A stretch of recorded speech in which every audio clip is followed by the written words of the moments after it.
Welcome to study 24 Udaipur. आज के इस वीडियो में हम मैक्रो इकोनॉमिक्स समष्टि अर्थशास्त्र के कुछ एमसीक्यू क्वेश्चंस हैं जो आपके पहले यूजीसी नेट एग्जाम हुए हैं उनमें पूछे गए हैं। तो उन क्वेश्चंस को आज के इस वीडियो में हम देखेंगे। तो चलिए सबसे पहला जो आज का हमारा प्रश्न उसको लेते हैं। किसी परिकलित अर्थव्यवस्था में मौद्रिक सकल घरेलू उत्पाद, ठीक है, जो आपका नॉमिनल जीडीपी होता है उसकी ग्रोथ रेट दे रखी है, वृद्धि दर कितनी है 15% है। और सकल घरेलू उत्पाद अविस्फीतित जो आपका जीडीपी डिफ्लेटर है उसमें एनुअल जो इंक्रीज हुआ वो कितना है 5%। और जनसंख्या में 2% प्रति वर्ष की दर से अगर वृद्धि हो रही है, ठीक है, पॉपुलेशन जो है वो ईयरली कितनी इंक्रीज हो रही है 2%। तो प्रति व्यक्ति सकल घरेलू उत्पाद की वार्षिक वृद्धि दर क्या होगी, ठीक है, जो पर कैपिटा जीडीपी है उसमें एनुअल ग्रोथ रेट कितनी होगी वो आपको यहाँ पे बताना है। तो देखिए जो आपका नॉमिनल जीडीपी है वो आपका 15% बढ़ रहा है, इसका मतलब आपका कितना हो गया, अगर हम 100 मान के इसको कैलकुलेट कर रहे हैं तो जो मौद्रिक सकल घरेलू उत्पाद है उसमें वृद्धि दर 15%, इसका मतलब ये कितना हो गया 115 हो गया। अब सकल घरेलू उत्पाद आपका कितना है 5% है, ठीक है 5%, और ये आपका कितना है 2% है। तो यहाँ पे देखिए वृद्धि डायरेक्ट देख लीजिए कि ये जो 15% है उसमें से आप 5% ये लेस कर दीजिए और जनसंख्या में जो वृद्धि हुई 2% ये माइनस कर दीजिए। तो यहाँ पे आपका जो करेक्ट आंसर है, ठीक है, वो क्या हो जाएगा 8%, ठीक है। इस 15% में से 5% और 2% को अगर माइनस कर देंगे तो 8% बचेगा। ये हमारा क्या होगा पर कैपिटा जीडीपी में एनुअल वार्षिक वृद्धि कितनी हुई है ये बताएगा। अगला देखिए, केन्जियन मॉडल के लिए निम्नलिखित में से कौन सा सही है या सही है बताना आपको, ठीक है, कौन सा या कौन से सही है। सबसे पहले अगर हम बात करें तो यह संसाधनों का पूर्ण उपयोग मानता है। किन्स का जो मॉडल उसमें क्या बताया गया था कि अर्थव्यवस्था में जो संसाधन होते हैं उनका पूर्ण उपयोग नहीं होता है, ठीक है, अल्प रोजगार को मानता है। इसका मतलब पहला जो आपका कथन दे रखा है वो तो क्या है गलत है, ठीक है, संसाधनों का पूर्ण उपयोग किन्स ने नहीं माना था, ठीक है। दूसरा आपका देखिए, यह मुद्रा बाजार की उपेक्षा करता है। किन्स का जब आप मॉडल पढ़ोगे तो उसमें क्या किया गया था, जो मनी मार्केट है मुद्रा बाजार उसको भी सम्मिलित किया गया है, मुद्रा की मांग और मुद्रा की पूर्ति को सम्मिलित किया गया है। फिर तीसरा आपका है कि यह आपूर्ति निर्धारित है, सप्लाई एक तरह से निर्धारित की गई है, तो ये भी नहीं कह सकते हम। तीनों कथन यहाँ पे क्या है गलत है। तो करेक्ट आंसर आपका इसमें हो जाएगा ऑप्शन हमारा डी। नेक्स्ट देखिए, चालू वर्ष के लिए किसी अर्थव्यवस्था में सकल घरेलू उत्पाद अविस्फीतित जो जीडीपी डिफ्लेटर आपका है वो कितना है 110 है, 110 है। यदि इसी वर्ष में सकल घरेलू उत्पाद में 15% की दर से वार्षिक वृद्धि हुई है, ठीक है, जो आपका जीडीपी डिफ्लेटर है वो कितना है 110, और उसी ईयर में जो आपकी जीडीपी है वो कितनी बढ़ गई 15%, ठीक है, 15% बढ़ने का मतलब आपका क्या हो गया 115 हो गया एक तरह से, तो वार्षिक वृद्धि हुई है। तो वास्तविक सकल घरेलू उत्पाद की वृद्धि दर क्या होगी, तो इन दोनों का डिफरेंस आपका कितना है 5% का, ठीक है। तो करेक्ट आंसर आपका कितना हो जाएगा 5%, ऑप्शन हमारा ए। अगला देखिए, यदि सीमांत निर्यात प्रवृत्ति आपको दे रखी है 0.1 और सीमांत उपभोग प्रवृत्ति, ठीक है, एमपीसी हमारे पास में कितना है 0.7 है और एमपीआई कितना है 0.1 है। तो इनकम मल्टीप्लायर आय गुणक कितना होगा ये कैलकुलेट करना है। तो यहाँ पे आय गुणक का जो हमारा फॉर्मूला है वो क्या हो जाएगा 1/1 माइनस एमपीसी प्लस एमपीआई, ठीक है, ये हमारा फॉर्मूला हो जाएगा। तो देखिए यहाँ पे एमपीसी आपका कितना है 0.7 है, तो इसको अगर हम सोल्व करते हैं आपका क्या हो जाएगा, देखो फॉर्मूले में अगर आप वैल्यू रखोगे तो ये हो जाएगा 1/1 माइनस एमपीसी की जगह लिख देंगे हम 0.7 और एमपीआई आपका कितना है 0.1, ठीक है। इसको अगर आप आगे सोल्व करोगे तो ये हो जाएगा 1/, अब देखिए 1 में से 0.7 को माइनस करोगे कितना बचेगा 0.3, और 0.3 में अगर 0.1 प्लस कर दोगे तो ये हो जाएगा 0.4। अब इसको आप अगर सोल्व करते हो तो 10/4 करोगे तो कितना हो जाएगा, 2.5 आंसर आ जाएगा हमारा। ठीक है, तो जो मल्टीप्लायर है वो कितना होगा, 2.5 होगा। करेक्ट आंसर ऑप्शन हमारा सी। नेक्स्ट देखिए, निम्नलिखित कथनों पर विचार कीजिए जिनमें उपभोग की सीमांत प्रवृत्ति एमपीसी और गुणक के मान के बीच में संबंध की व्याख्या की गई है।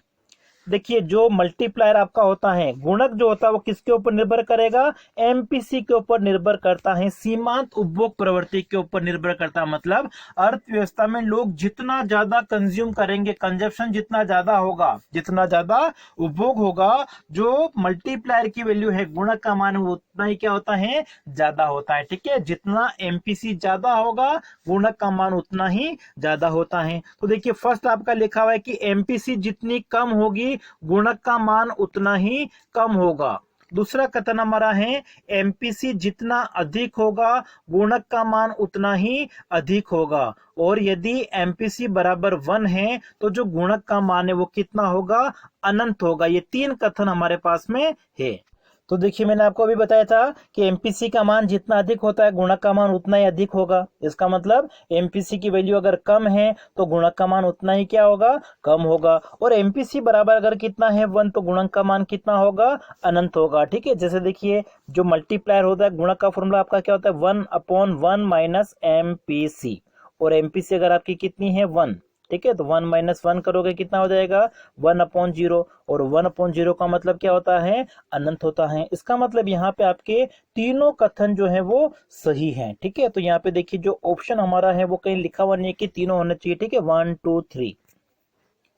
ठीक है, तो बाकी यहाँ पे आपकी क्या है, तीनों कथन जो है वो क्या है, सही है। नेक्स्ट देखिए, यदि आय के सभी स्तरों के लिए उपभोग की सीमांत प्रवृत्ति एमपीसी बराबर औसत उपभोग प्रवृत्ति आपकी है। ठीक है, मतलब यह लिखा हुआ है कि एमपीसी और एपीसी दोनों क्या हैं, इक्वल हैं, तो संगत उपभोग फलन क्या होगा। तो अब आपको ध्यान रखना है कि जो एमपीसी और एपीसी हैं वो दोनों बराबर कब होती हैं, लॉन्ग रन में, दीर्घ काल में। ठीक है, और दीर्घ काल में हमारा जो उपभोग फलन होगा वो किस प्रकार का होगा, मूल बिंदु यहाँ ओरिजिन से स्टार्ट होता है, इस तरीके से। ठीक है, इस तरीके से आपका उपभोग फलन होगा। और इस तरीके का जो उपभोग फलन होता है उसको हम क्या लिखते हैं, C = BY। मतलब इसमें स्वायत्त उपभोग, जो ऑटोनोमस कंजप्शन होता है, आय शून्य होने पर जो उपभोग होता है वो यहाँ पे आपका नहीं होगा। ठीक है, जब एमपीसी और एपीसी बराबर होते हैं, कब बराबर होते हैं, लॉन्ग रन में, दीर्घकाल में। तो हमारा जो दीर्घकालीन उपभोग फलन है वो ओरिजिन, मूल बिंदु से स्टार्ट होगा यहाँ से, और उसका जो इक्वेशन होता है वो क्या होता है, C = BY। ठीक है, जहाँ पे ये बी किसको बता रहा है, एमपीसी को। तो करेक्ट आंसर आपका क्या हो जाएगा इसमें, ऑप्शन हमारा बी। अगला देखिए, उपभोग फलन C = क्या है, 0.75y है। और निवेश फलन कितना है आपका, I = 110 - 0.25i। दिए होने पर IS फलन का समीकरण क्या होगा, ये हमको यहाँ पे बताना है। तो देखिए, IS फलन समीकरण का मतलब क्या हो गया, संतुलन की स्थिति में I जो होता है वो S के बराबर होता है। तो यहाँ पे देखिए, I = कितना है हमारे पास में, 110 -0.25i है। और S, अब देखिए S यहाँ पे नहीं दे रखा, हमारे पास में क्या दे रखा है, C कंजप्शन दे रखा है। तो सेविंग हम निकाल सकते हैं। सेविंग हम कैसे निकालेंगे, इनकम में से कंजप्शन को हम माइनस कर देंगे। मतलब 0.75y अगर कंजप्शन है तो सेविंग कितनी होगी, 1 में से माइनस कर दीजिए। तो 1 में से अगर हम 0.75 को माइनस करें कितना आएगा, 0.25 आएगा। ठीक है, और इक्वल टू आपका क्या हो गया, y। अब y = क्या हो जाएगा, हमको y निकालना है, तो y = क्या हो जाएगा, तो ये 0.25 इधर आके क्या होगा, डिवाइड में हो जाएगा। तो 110 में अगर आप 0.25 का डिवाइड करोगे, ठीक है, यहाँ पे आपका क्या हो जाएगा, इस पूरे के अपॉन में क्या आ जाएगा, 0.25 आ जाएगा। ठीक है, तो ये y = की वैल्यू आ जाएगी इससे हमारे पास में। अब देखिए, 0.25 का अगर आप 110 में डिवाइड करोगे तो कितना हो जाएगा, 400 हो जाएगा। ठीक है, फिर 0.25 से 0.25 कैंसिल हो जाएगा, मतलब यहाँ पे आपके पास में केवल आई बचेगा। अच्छा, यहाँ पे 0.25 का अगर 110 डिवाइड करके कितना आएगा, 440 आएगा। ठीक है, देखिए आपका इक्वेशन हो गया 110, फिर आपका है 0.25 अपॉन आपका हो गया 0.25, यहाँ पे आई था, और इक्वल टू हमारे पास में क्या आ जाएगा y। अब देखिए 110 में अगर आप 0.25 का डिवाइड करोगे तो 110 में अगर डिवाइड करोगे पॉइंट हटाओगे तो क्या हो जाएगा आपके पास में, यहाँ पे 2 जीरो लग जाएंगे। ठीक है, फिर इसमें अगर आप डिवाइड करोगे तो कितना आ जाएगा 440। ठीक है, 440 प्लस बीच में जो भी साइन था माइनस का है तो इसमें माइनस का साइन था, माइनस आ जाएगा आई। तो देखिए ये हो जाएगा आपका बी ऑप्शन इसमें जो है वो सही होगा।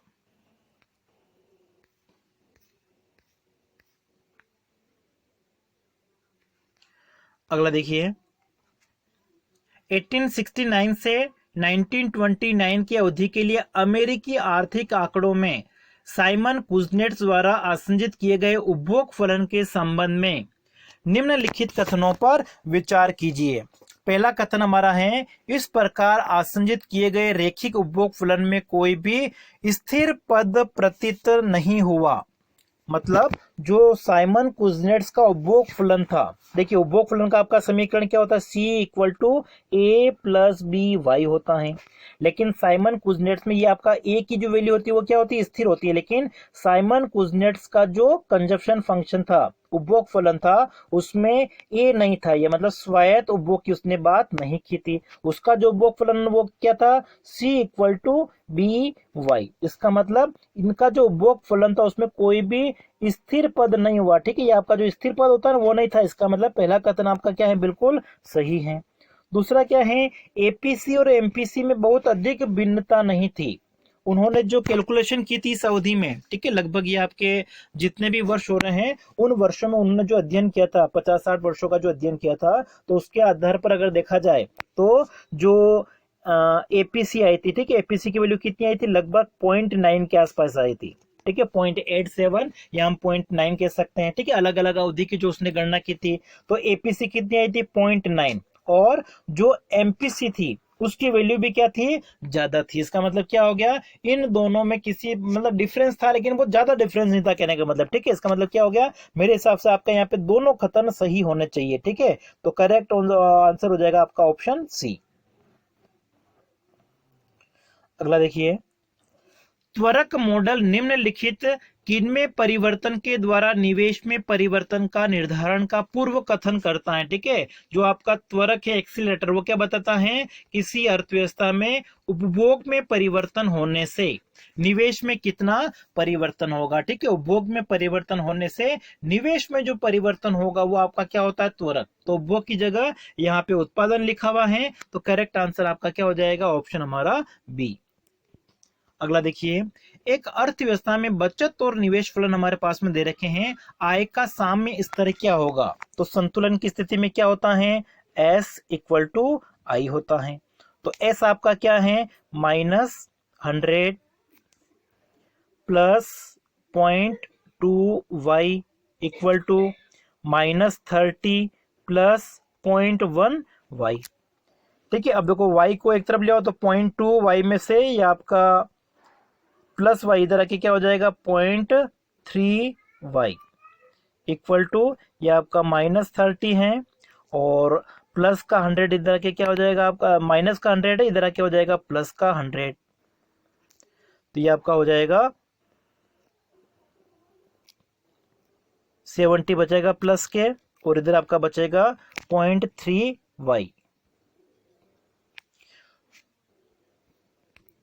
एक में इसको देख लीजिए, यहाँ पे देखिए प्लस का नहीं था। ठीक है, सॉरी, यहाँ पे प्लस का था, मैंने माइनस लिख दिया था।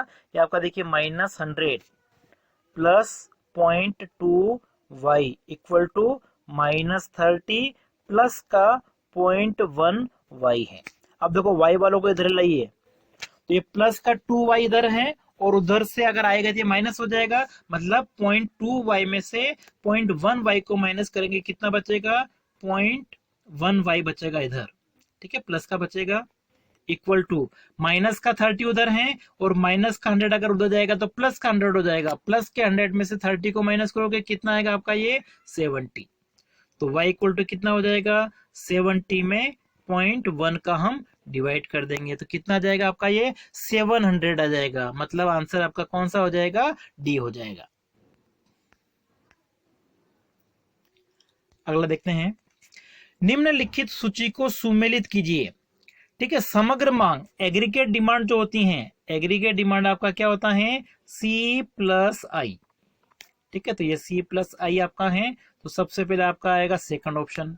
उपभोग फलन, उपभोग फलन को हम कैसे लिखते हैं, ए प्लस बी वाई से लिख सकते हैं, या इसकी जगह अगर चाहे तो आप ऐसा भी लिख सकते हो, सी प्लस बी वाई। ठीक है, यहाँ पे सी बार लिख सकते हैं, मतलब ये आपका ऑटोनोमस कंजप्शन है, स्थिर होता है।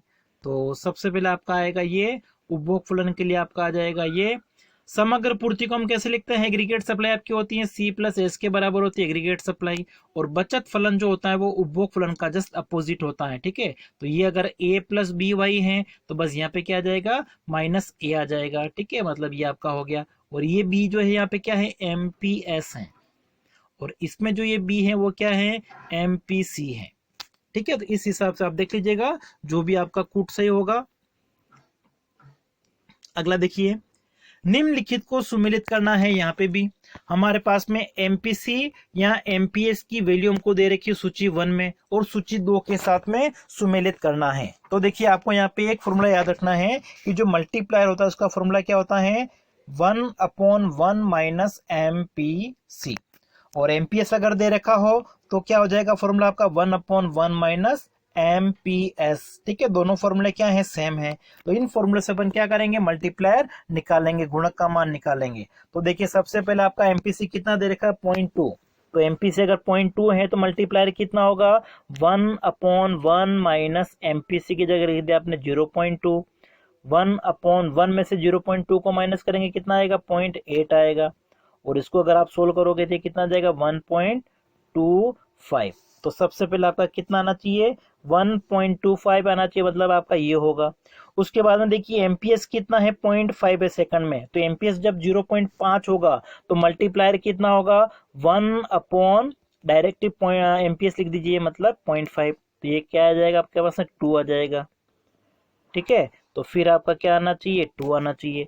इस हिसाब से आप सारे कैलकुलेट कर सकते हो। 1/एमपीएस सी में आपका कितना है, 0.75 है, तो ये हो जाएगा 1/0.75। ठीक है, तो इसको आप सोल्व कर लीजिए जो भी आता है। ठीक है, 1 पॉइंट समथिंग कुछ आता है। और फिर लास्ट में एमपी से आपका कितना है, 0.4 है, तो इसको भी कैलकुलेट कर लीजिएगा, 1/1 माइनस 0.4, 1/0.6। ठीक है, तो ये आपका आ जाएगा 1.66। ठीक है, तो इस हिसाब से आप ये मिला लीजिएगा, इसमें मिल जाएगा आपका ये। ठीक है, बाकी ऊपर अपन ने किया तो उस हिसाब से आ जाएगा।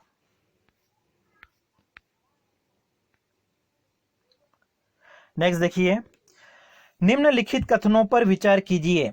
केन्स के अनुसार आय बढ़ने के साथ आय का अल्प अनुपात उपभोग पर व्यय किया जाता है। तो बिल्कुल ये हमारा स्टेटमेंट कथन क्या है, सही है, कि जैसे जैसे आय बढ़ती है तो लोग अपना उपभोग बढ़ाते हैं, लेकिन आय की तुलना में जो उपभोग होता है वो कम बढ़ता है, मतलब लोग फिर क्या करते हैं, बचत करने लग जाते हैं। और कुजनेट्स के अनुसार आय बढ़ने के साथ बचत की औसत प्रवृत्ति स्थिर बनी रहती नहीं। उन्होंने क्या कहा था, जो उपभोग की औसत प्रवृत्ति है, ठीक है, मतलब एपीसी को उन्होंने स्थिर कहा था। ठीक है, एपीसी, और यहाँ पे क्या लिखा हुआ है, एपीएस लिखा हुआ है। तो यहाँ पे केवल आपका फर्स्ट कथन जो है वो सही है। नेक्स्ट देखिए, यदि आय के सभी स्तरों पर उपभोग की सीमांत प्रवृत्ति एमपीसी और उपभोग की औसत प्रवृत्ति एपीसी बराबर हैं, तो सही तत्संबंधी उपभोग फलन क्या होगा। ठीक है, एपीसी और एमपीसी दोनों क्या हैं, बराबर हैं। और जब दोनों बराबर है तो हमारा उपभोग फलन कैसा होगा, मूल बिंदु से स्टार्ट होगा इस तरीके से। और ये क्या होता है आपका, C equal to B Y, जिसको हम कहते हैं। मतलब आपका करेक्ट आंसर होना चाहिए इसमें सी ऑप्शन। ठीक है, सी ऑप्शन जो उपभोग फलन है उसमें क्या होगा, एपीसी और एमपीसी क्या है, बराबर। नेक्स्ट देखिए, सरकार द्वारा अंतरण भुगतान ट्रांसफर पेमेंट मतलब बिना अर्थव्यवस्था में वस्तु एवं सेवाओं का उत्पादन किए जो दिया जाता है, निवल घरेलू उत्पाद में नेट डोमेस्टिक प्रोडक्ट में शामिल नहीं किया जाएगा। क्यों नहीं किया जाएगा, क्योंकि इतना जो पेमेंट दिया गया, माना कि हस्तांतरण भुगतान की राशि कितनी है, 100 करोड़ रुपए है, इसका मतलब अर्थव्यवस्था में 100 करोड़ रुपए के बराबर कोई वस्तु एवं सेवाओं का उत्पादन नहीं हुआ है, इसलिए उसको एनडीपी में हम सम्मिलित नहीं करेंगे। तो करेक्ट आंसर आपका कौन सा हो जाएगा, इसमें ऑप्शन हमारा हो जाएगा सी। नेक्स्ट देखते हैं, औसत उपभोग प्रवृत्ति कभी भी शून्य नहीं हो सकती जबकि यह एक से अधिक हो सकती है। ठीक है, जो एपीसी हमारी है वो एक से ज्यादा हो सकती है लेकिन शून्य कभी भी नहीं होगी। क्यों नहीं होती है? क्योंकि जो हमारा उपभोग व्यय होता है वो हमेशा प्लस में होता है, धनात्मक होता है, पॉजिटिव होता है। आय चाहे शून्य है तो भी लोग क्या करेंगे, कुछ न कुछ तो उपभोग करते ही हैं। ठीक है, इसका मतलब क्या हो गया, जो एपीसी है वो कभी भी शून्य नहीं होगी क्योंकि उपभोग भी हमेशा क्या होता है, धनात्मक होता है। तो यहाँ पे कथन और कारण दोनों सही हैं और जो व्याख्या की गई है वो भी क्या है, सही है। नेक्स्ट देखिए, हाल ही में भारत में सकल घरेलू उत्पाद की गणना करने के लिए किस आधार वर्ष को निम्नानुसार परिवर्तित किया गया है? ये आपका 2015 का जो पेपर हुआ था यूजीसी नेट का, उसमें आया था। तो जो करेक्ट आंसर है वो कौन सा था? आधार वर्ष 2011-12। अगला है, जब मौद्रिक सकल घरेलू उत्पाद 11,000 करोड़ रुपए हैं और वास्तविक सकल घरेलू उत्पाद कितना है? 10,000 करोड़। नॉमिनल आपका कितना है?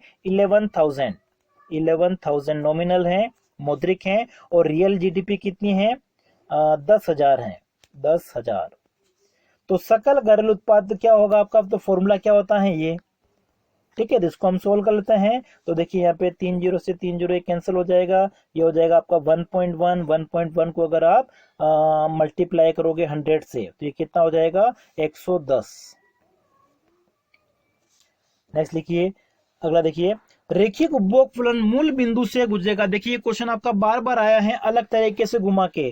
तो देखिए रेखिक उपभोग फलन जो आपका कंजप्शन फंक्शन है वो एक स्ट्रेट लाइन है और मूल बिंदु से मतलब यहां से अगर गुजरा है, ठीक है, इस तरीके से कर्व बनता है तो ये कौन सा होता है? लॉन्ग रन होता है।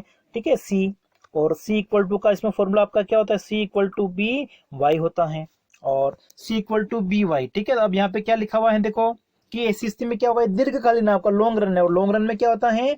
ए पी सी और एम पी सी दोनों क्या होते हैं? इक्वल होते हैं। तो दोनों इक्वल कहां पे हैं? सी ऑप्शन हमारा इसमें करेक्ट होगा।